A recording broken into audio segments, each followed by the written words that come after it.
심판에 이르지 않고 영생에 이르게 될 줄로 믿습니다. 우리 요한복음 8장 12절 말씀을 자막에서 한번 읽어보십니다. 시작. 예수께서 또 말씀하여 이르시되 나는 세상의 빛이니 나를 따르는 자는 어둠에 다니지 아니하고 생명의 빛을 얻으리라. 아멘. 예수님은 생명의 빛으로 오셨습니다. 그분을 믿고 따르는 자는 어둠 속에, 지옥의 심판 속에 있지 아니하고 생명의 빛을 얻으리라. 구원의 길로 나아간다는 것입니다. 예수님을 믿고 따르면 생명의 빛을 얻습니다. 이제는 무거운 율법과 계명을 따르는 자가 아니라 예수님을 따르면 완전한 구원과 완전한 영생을 얻게 된다고 말씀합니다. 예수님은 율법으로 구원을 완성하려고 하지 않으시고 예수님은 자신으로 율법을 완성시키고자 하셨습니다. 인간이 타락한 후에 하나님은 인간에게 율법과 계명을 주셨습니다. 율법과 계명을 다 지키면 구원해 주겠다고 하나님의 율법과 모든 계명을 다 지키라고 모세를 통해서 십계명을 비롯해서 모든 계명을 인간에게 주셨습니다. 그러나 그 모든 인간은 율법과 계명을 다 지킬 수가 없었습니다. 오히려 인간들은 날마다 죄를 지으며 죽어갔습니다. 성경은 이 부분을 정확하게 언급합니다. 로마서 3장 20절 말씀 자막에서 같이 읽습니다. 시작. 그러므로 율법의 행위로 그의 앞에 의롭다 하심을 얻을 육체가 없나니 율법으로는 죄를 깨달음이니라. 아멘. 바울은 분명히 선포합니다. 율법의 행위로 하나님 앞에 의롭다 함을 입을 자가 없다는 거예요. 한 사람도 없다는 거예요. 의는 없나니 하나도 없다. 율법으로는 뭐예요? 죄를 깨달음이니라. 그렇습니다. 예수님은 바로 율법과 계명을 대신해서 이 땅에 내려오셨습니다. 로마서 3장 21절 24절까지 말씀 우리 천천히 한번 읽어볼까요? 시작. 이제는 율법에 의해 하나님의 한 의가 나타났으니 율법과 선지자들에게 증거를 받은 것이라. 곧 예수 그리스도를 믿음으로 말미암아 모든 믿는 자에게 미치는 하나님의 의니 차별이 없느니라. 모든 사람이 죄를 범하였음에 하나님의 영광에 이르지 못하더니 그리스도 예수 안에 있는 속량으로 말미암아 하나님의 은혜로 값없이 의롭다 하심을 얻은 자 되었느니라. 아멘. 여러분 보십시오. 21절에 율법에 의해 하나님의 한 의가 나타났어요. 그 의가 누구입니까? 바로 22절에 예수 그리스도라고 성경은 답변하고 있습니다. 23절에 모든 사람이 율법을 지키지 못했지만 24절에 예수 그리스도를 통해서 율법이 아니라 예수님 곧 예수님의 은혜로 속량 곧 죄사함을 받고 율법을 다 지킨 자로 대우해 주겠다는 말씀입니다. 예수님은 율법을 지키지 않는 모든 범죄하고 타락한 죄인들에게 율법을 대신 완전히 지키셔서 어떤 죄인도 율법이 아니라 예수님을 통해서 율법을 지킨 자로 만들어주기 위해서 이 땅에 내려오신 유일한 구세주이십니다. 예수님은 홀로 율법을 완전히 지킬 수 있는 분입니다. 예수님은 홀로 율법의 모든 요구를 완전히 따를 수 있는 분이 왜? 그분은 바로 전능하신 하나님이시기 때문입니다. 모든 인간들은 율법을 지킴으로 더 이상 구원에 이를 수 없습니다. 예수님이 대신 이루어진 율법으로 말미암아 구원에 이르게 되고 완전한 영생을 다시 얻게 됩니다. 왜냐하면 예수님은 유일하게 율법과 계명을 다 이룰 수 있는 분이기 때문입니다. 그래서 이스라엘 종교 지도자들은 여전히 율법과 계명을 통해서 구원을 완성하고자 했습니다. 그래서 율법을 말하지 않고 예수 자신을 말하는 그런 설교에 대해서 더 이상 듣지도 않으려 했고 믿지도 않으려고 했습니다. 예수님의 설교는 그 당시 철저하게 외면당했고 철저하게 매도되었습니다. 우리 요한복음 8장 45절부터 46절 말씀을 다시 또 자막에서 읽어봅니다. 시작. 내가 진리를 말하므로 너희가 나를 믿지 아니하는도다. 너희 중에 누가 내가 진리를 말하는데도 어찌하여 나를 믿지 아니하느냐. 아멘. 예수님의 안쓰러운 말씀입니다. 예수님 자신이 진리입니다. 예수님은 율법이 아니라 진리인 자신을 믿으라고 외쳤지만 이스라엘 백성들과 종교 지도자들은 예수님을 심히 오해하고 예수님이 거짓을 가르치는 거짓 교사라고 그들은 매도했습니다. 율법을 지켜야 하는데 율법보다 예수님 자신을 믿으라는 말이 그들에게는 얼른 받아들이기가 어려웠던 것입니다. 요즘 이단들도 이런 예수님의 핍박을 이용해서 말합니다. 예수님도 그 당시에 핍박을 유대교로부터 받지 않았느냐? 그러니까 우리 신천지도, 우리 구원파도, 통일교도 지금 핍박을 받으니까 우리가 진리라고 말합니다. 이것은 잘못된 것입니다. 예수님은 살아서도 이스라엘 종교 지도자들에게 핍박을 받으셨고, 예수님은 지금도 이단들을 통해서 핍박을 받고 계십니다. 예수님에 대한 박해는 과거 완료가 아니라 현재 진행형이라는 사실을 영적으로 우리는 분명히 분별할 수 있어야 합니다. 예수님은 백성들을 불쌍히 여기시고 측은히 여겼지만 종교지도자들은 매우 심하게 백성들을 책망했습니다. 특히 그 당시 율법교사들은 백성들에게 율법과 계명을 잘 지켜야 된다고 설교했습니다. 백성들은 잘못된 율법교사들의 설교를 평생 들었기 때문에 그들은 철저하게 쇠뇌당했습니다. 잘못된 줄 전혀 알지 못했습니다. 성경을 읽어도 하나님의 백성들에게 율법과 계명을 지키라고 계속해서 말씀하고 있어서 당연히 지켜야 하는 줄 알았습니다.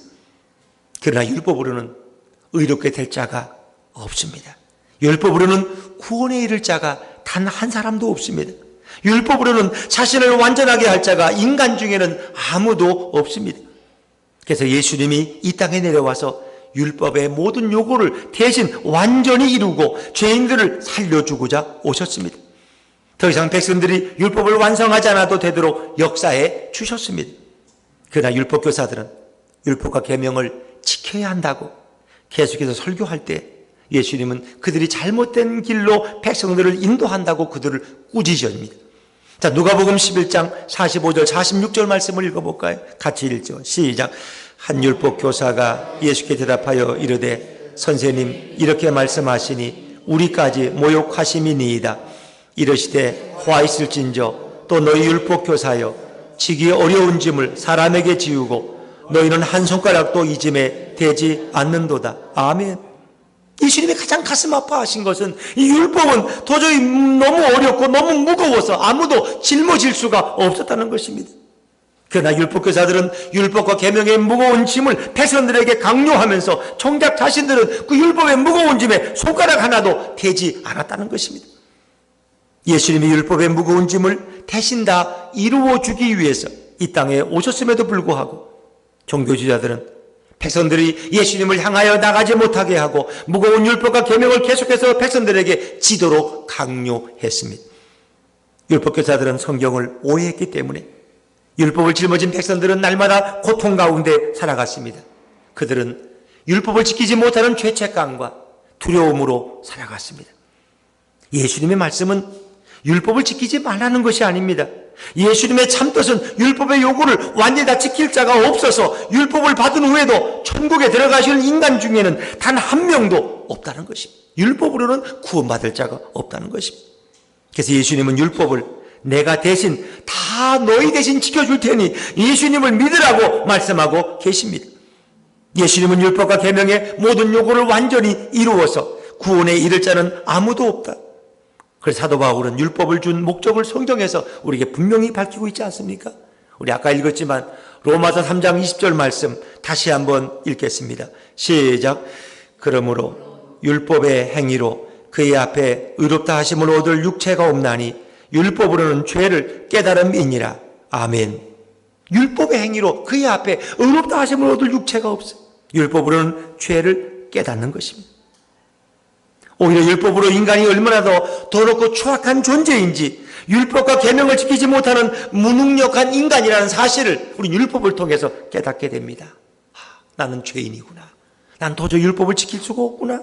그걸 깨닫는 인간들은 구원자이신 예수님 앞에 나오도록 바로 율법을 주신 목적이 거기에 있다는 것입니다. 바울은 로마 3장에서 분명히 말씀합니다. 율법을 온전히 지켜서 율법을 통해 구원받으라는 것이 아니라 인간의 죄인임을 깨닫고 율법으로는 도저히 내가 구원받을 수 없구나. 그래서 내가 예수님께 나가야 되는구나 하는 것을 깨닫도록 하나님은 율법을 주셨다고 바울은 설명하고 있습니다. 이제는 지킬 수 없는 율법을 완성하려고 하지 말고 예수님께 나오면 모든 율법을 지킨 것으로 인정해 주신다는 말씀입니다. 여러분, 예수님은 결코 율법을 폐하러 오신 분이 아닙니다. 예수님 스스로도 말씀, 나는 율법을 폐하러 온 것이 아니라 나는 율법을 완성시키러 왔다고 말씀합니다. 율법을 완전하게 하려고 오셨습니다. 율법과 선지자의 예언은 앞으로 오실 예수님에 대해서 기록되었습니다. 예수님이 구원자로서 율법이 아니라 예수님 자신으로 구원의 문을 활짝 열어 주셨습니다. 이제 누구든지 예수님께 나오면 율법을 완전히 지키지 못해도 율법을 완전히 지킨 자로 인정해 주시고 완전한 영생을 선물로 받게 될 줄로 믿습니다. 율법의 완전이란 인간의 영역이 결코 아닙니다. 인간이 할 수 있는 영역이 아닙니다. 완전한 율법은 곧 예수님입니다. 예수님은 인간을 대신해서 모든 율법을 다 지켜주심으로 율법과 선지자의 모든 예언을 완전히 이루신 줄로 믿습니다. 하나님께서는 인간을 영육간에 완전하게 축복된 존재로 창조했지만 인간이 범죄하고 타락하면서 불완전한 존재가 되었습니다. 인간은 어떤 계명도 지킬 수 없고 따를 수 없는 불쌍한 존재가 되었습니다. 그리고 하나님은 인간들에게 계명과 십계명을 주었지만 인간들은 그 계명을 지키지 못해서 영원한 지옥으로 들어갈 수밖에 없는 불쌍한 존재였습니다. 그런데 이것을 바라보신 우리의 자비로우신 하나님은 율법 외에 구원자 예수님을 우리에게 보내주셨습니다. 자, 로마서 3장 21절 말씀을 다시 한번 자막에서 읽어봅니다. 로마서 3장 21절입니다. 시작. 이제는 율법 외에 하나님의 한 의가 나타났으니 율법과 선지자들에게 증거를 받은 것이라. 아멘. 율법 외에 하나님의 한 의가 나타났는데 그분이 누구냐? 율법과 선지자에게 증거받은 예수님을 가리키는 줄로 믿습니다. 우리 로마서 3장 22절 말씀을 다시 읽어볼까요? 시작. 곧 예수 그리스도를 믿음으로 말미암아 모든 믿는 자에게 미치는 하나님의 의인이 차별이 없느니라. 아멘. 예수님을 믿으면 더 이상 율법을 행하지 않았다고 차별이 없습니다. 모든 죄인에게 예수님을 통해서 구원을 완성해 주십니다. 로마서 3장 23절 말씀 읽어볼까요? 같이 읽죠. 시작. 모든 사람이 죄를 범하였음에 하나님의 영광에 이르지 못하더니. 아멘. 인간은 율법과 계명으로 하나님의 영광에 이를 수 없습니다. 더럽고 추악한 존재가 되었기 때문입니다. 로마서 3장 24절 말씀 읽어볼까요? 시작. 그리스도 예수 안에 있는 속량으로 말미암아 하나님의 은혜로 값없이 의롭다 하심을 얻은 자 되었느니라. 아멘. 이제 우리는 예수 그리스도 안에서 우리가 율법을 지키지 않아도 우리의 죄가 속량되고 하나님 아버지의 은혜로 율법의 대가 없이 의롭다 하심을 얻게 되었습니다. 하나님 아버지의 크신 사랑과 은혜로 율법을 주어도 율법을 완전히 지키지 못해서 구원을 완성할 수 없는 모든 죄인들에게 하나님께서는 예수님을 보내주셨습니다. 그리고 율법을 전혀 지키지 못한 창녀와 세리들까지도 예수님께서 대신 율법을 지켜주심으로 인하여 구원을 완성하게 되었습니다. 어떻게 그 당시에 버림받은 창녀와 세리들까지도 예수님을 믿으면 예수님이 율법을 대신 지켜주셨기 때문에 그들에게도 구원받는 길이 활짝 열린 것입니다. 이것이 바로 하나님의 끊임없는 사랑의 결론입니다. 지혜들이나 백성들은 평생 동안 율법을 완전히 지키기 위해서 끊임없이 노력합니다. 그러나 결국 율법을 쫓아가면 쫓아갈수록 지킬 수 없는 절망감만 커졌습니다. 율법을 지키지 못하기 때문에 그들은 진노의 두려움 때문에 불안하게 살게 되었습니다. 성경에 나타난 율법과 계명을 구원의 조건으로 잘못 이해했기 때문입니다. 구원을 완전히 얻기 위해서 율법과 계명을 지키고 예수님을 만난 후에도 내가 계명을 지켜야지 천국에 들어갈 수 있다고 오해하는 자들도 있습니다. 예수님 당시에도 그런 초대교회 크리스찬들이 있었어요. 우리가 예수만 믿으면 되느냐? 율법도 지켜야 되지 않느냐? 오늘 이 시대도 그렇게 생각하는 분들이 있어요. 성경을 극히 왜곡하고 오해해서 예수만 믿으면 안 돼. 구약에 나오는 율법도 다 지켜야지 우리가 구원받는 거야. 이렇게 생각하는 분들, 그건 큰 오해입니다. 예수님이 오셔서 율법은 예수님이 완성해야 하고 예수님이 대신 이루어 주신다고 지하들과 백성들에게 깨우쳐 주셨습니다. 예수님을 만나면 율법과 계명은 더 이상 구원의 조건이 될 수 없습니다. 율법과 계명은 더 이상 무거운 짐이 될 수 없습니다. 예수님이 내 안에 들어오시면 구원을 위해서 넘어갈 수 없는 율법과 계명을 힘들게 넘어가지 않아도 되는 것입니다. 지하들은 율법과 계명으로 구원을 받는 것이 아니라 예수님으로 구원을 완성할 수 있다는 그 진리의 말씀을 듣고 너무나 기뻤습니다. 그들은 예수님 앞에 더 가까이 나아갔고 더 기쁜 나날을 보내게 되었습니다. 예수님의 사랑을 받고 예수님의 선택을 받으면 우리의 모든 죄가 다 사해질 줄로 믿습니다. 그리고 우리의 모든 더러운 허물이 다 가려지고 예수님으로 인해서 아무리 죄가 많아서 세리와 장녀같이 더러운 자일지라도 영원한 천국에 들어가게 된 것으로 인하여 날마다 예수님의 은혜를 찬양하며 날마다 예수님이 더욱 소중한 분이 되었습니다. 사랑하는 여러분, 자식이 부모의 사랑을 받는 것은 자식이 공부를 잘해서 잘생겨서 똑똑해서 건강해서가 아닙니다. 부모가 낳은 자식이기 때문입니다. 부족하고 나약해도 어떤 귀금속보다 그 자식은 더 소중한 것입니다. 아빠의 아들이기 때문에 지능이 좀 떨어져도 식권이 없어도 공장에서 어떤 일을 하지 않아도 아빠의 아들이기 때문에 마음대로 식사를 할 수 있는 특권을 가지고 있는 것입니다. 여러분, 식당 주인의 아들이, 어린 아들이 식당의 카운터에 돈을 치르고 식사를 하겠습니까? 식당 종업원이 알아서 그 아들에게 음식을 제공하지 않겠습니까? 수많은 종교는 공통적으로 엄한 계명이 있습니다. 그 계명은 구원을 받기 위해 존재합니다. 그래서 모든 종교는 그 엄한 계명을 반드시 지켜야 합니다. 그래야 구원을 완성할 수 있고 보람된 인생을 살 수 있다고 그들은 말합니다. 모든 종교는 계명을 다 지키기 위해서 구도자의 엄한 길을 가고 고행과 수련의 과정을 거쳐야 합니다. 그래서 우리가 무슬림들 보면 1년에 한 차례씩 한 달씩 그들이 뭡니까? 아침 저녁으로 금식하는 이런 절기를 그들이 지키잖아요. 기독교를 제외한 모든 종교에서는 구원의 시작과 구원의 완성이 바로 인간 자신이 계명을 지키느냐 못 지키느냐에 달려 있습니다. 그러나 기독교만이 유일하게 타락한 인간의 행위와 계명과 율법 준수 유무에 따라 판단되지 아니하고 오직 하나님 아버지의 선택과 예수 그리스도에 대한 믿음으로 말미암아 우리의 구원이 이루어질 줄로 믿습니다. 이것이 바로 기독교의 놀라운 진리입니다. 기독교는 어떤 계명을 지킴으로 구원이 완성되는 것이 아닙니다. 예수님께서 죄인들을 위해 대신 율법과 계명을 다 완성해 주시고 대신 십자가에서 죽으심으로 인하여 구원이 완성된 줄로 믿습니다. 누구든지 길이 없는 율법과 계명으로 나아가지 마시고 예수님께로 나오면 구원에 이를 수 있습니다. 그러나 소망 없는 율법과 계명을 지키어서 구원을 완성하고자 한다면 예수님을 외면하는 자가 되어버리고 마는 것입니다. 성도란 누구입니까? 율법을 지킴으로 구원을 완성하는 자가 성도가 아닙니다. 성도란 계명을 잘 지켜서 천국 가는 자가 결코 아닙니다. 성도란 예수 그리스도를 통해서 구원을 완성하는 자가 성도인 줄로 믿습니다. 성도란 예수 그리스도를 믿음으로 율법과 계명을 다 지키지 못하는 죄인입니다. 그럼에도 불구하고 예수님의 공로로 인하여 율법과 계명을 다 지킨 것으로 인정받는 자가 바로 성도라는 사실을 기억하십시오. 지금 시대는 기독교의 진리를 목회자들까지도 잘 모르는 시대입니다. 지금 시대는 이단들이 거짓 진리로 예수님의 역사를 혼란케 만드는 시대입니다. 성도 중에 단 한 명도 율법과 계명을 완전히 지켜서 구원을 얻은 자가 없습니다. 율법과 계명으로는 구원의 길이 없습니다. 이미 모든 성도들이 다 타락해서 마음속에 하루에도 여러 번 알게 모르게 죄악 가운데 있는 자가 바로 성도들이기 때문입니다. 그런 성도가 예수님의 공로를 버리고 율법과 계명을 지켜서 구원을 이룬다고 말한다면 예수님의 사역을 외면하는 자요 예수님의 공로를 무시하는 자가 되어버리고 맙니다. 성도는 모든 율법과 계명을 다 지키지 못한 죄인이지만 예수님께서 대신 율법과 계명을 다 지켜주심으로 대신 성도들에게 율법과 계명을 지킨 것으로 큰 은혜를 베풀어 주신 줄로 믿습니다.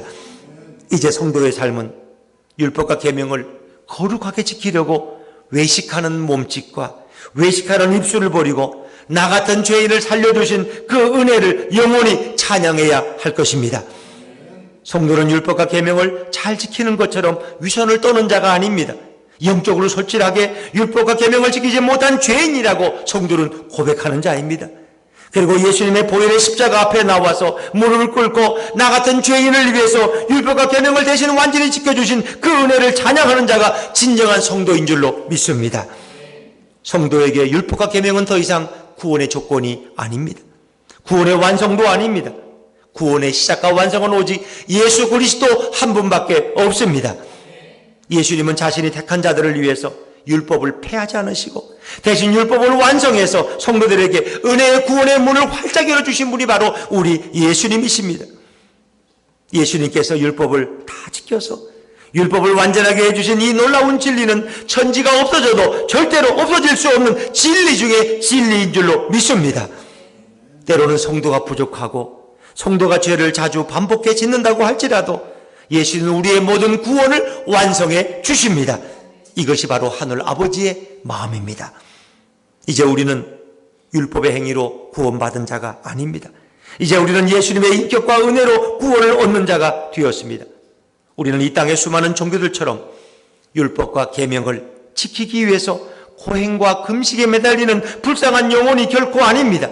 이제 우리는 구원의 문이 되시고 구원의 완성이 되시는 예수님께 나가서 예수님께 엎드려야 할 것입니다.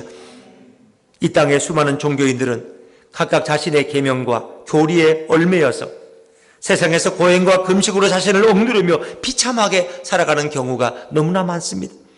그러나 기독교는 율법과 계명으로 구원의 길이 없음을 이미 로마서에서 계속 반복해서 말씀하고 있습니다.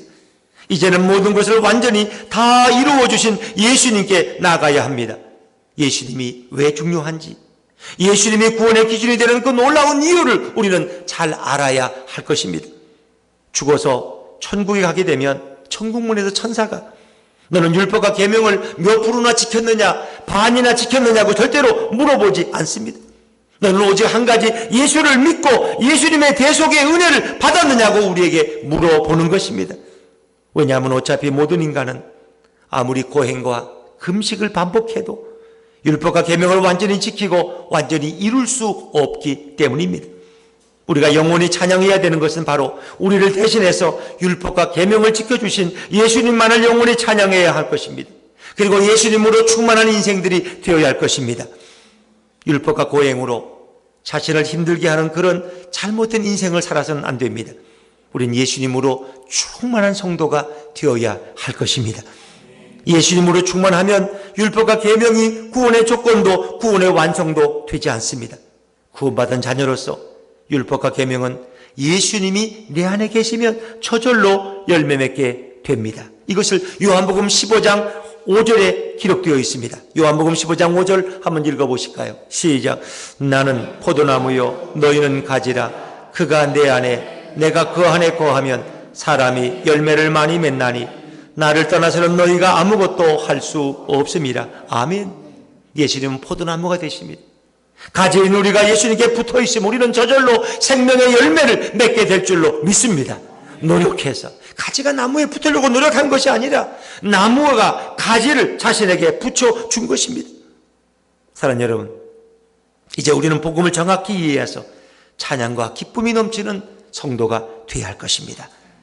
전 세계에 있는 모든 종교는 예배를 드리는 목적이 계명을 지키기 위함이고 구원을 얻기 위해서입니다.